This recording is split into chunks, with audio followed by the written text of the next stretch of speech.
आयुर्वेद सुश्रुत संहिता के अंदर 180 चैप्टर्स आते हैं, जिनके अंदर 1100 डिजीजेस का वर्णन आता है, 121 इंस्ट्रूमेंट्स का जिक्र आता है। जितने भी आप मॉडर्न इंस्ट्रूमेंट्स देखते हैं, मॉडर्न सर्जरीज देखते हैं, सब प्रेरणा सुश्रुत संहिता से लेते हैं। सभी इंस्ट्रूमेंट जो आज के समय उपलब्ध है वो क्लासिकल रेफरेंस हमारी सुश्रुत संहिता में भी उपलब्ध है।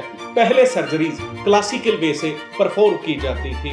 आज की सर्जरीज टेक्नोलॉजी के अनुसार लेप्रोस्कोपिक हो गई है या अन्य किसी माध्यम से की जा रही हैं। इवन फादर ऑफ सर्जरी आचार्य सुश्रुत जी को माना जाता है, जिन्होंने इस संसार में सर्जरीज का ज्ञान प्रदान किया, जो कि आज की पाश्चात्य सभ्यताएं कहती हैं कि सर्जरी उन्होंने इजाद की। लाखों हजारों लेख पाए जा चुके हैं जो कि सर्जरीज भारत की देन है, आचार्य सुश्रुत की देन है। 650 से ज्यादा मेडिसिन्स जो कि मिनरल बेस्ड, एनिमल बेस्ड या प्लांट बेस्ड आयुर्वेद के अंदर मौजूद थी। जो व्यक्ति ये मानते हैं कि सर्जरीज मॉडर्न समय के अनुसार पाश्चात्य देशों से आया है, ऐसा मानना गलत है।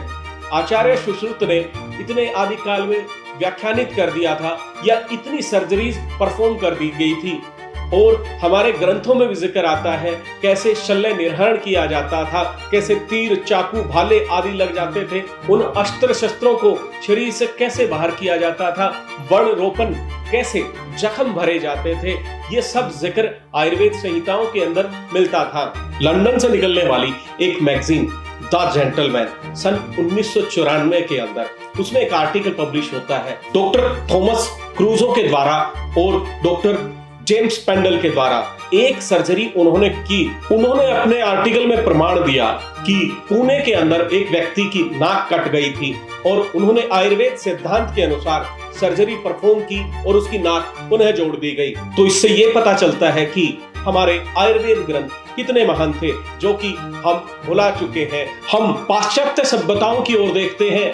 उन्होंने आयुर्वेद की पुस्तकों, ग्रंथों से रिसर्च करके आज की सर्जरीज को इस प्रकार से परफॉर्म कर रहे हैं। आयुर्वेद संहिताओं में औषधियों का जिक्र आदिकाल से आता रहा है, जो कि हम पाकर धन्य हुए। रामायण के अंदर जिक्र आता है जब मेघनाथ ने एक विशेष अस्त्र से लक्ष्मण पर प्रहार किया और लक्ष्मण मूर्छित हो गए थे। उस समय के वैद्य सुषेण ने लक्ष्मण जी की नाड़ी देखकर बताया कि एक विशेष औषधि जो कि विशेष पहाड़ पर मिलती है, उस संजीवनी जड़ी बूटी से लक्ष्मण जी स्वस्थ हो गए थे।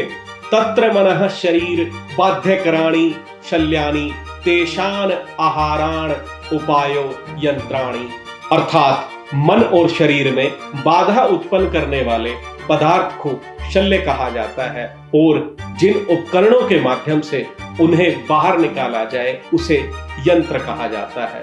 ये कितने अद्भुत श्लोक हैं जो हमारी सुश्रुत संहिता के अंदर वर्णित हैं।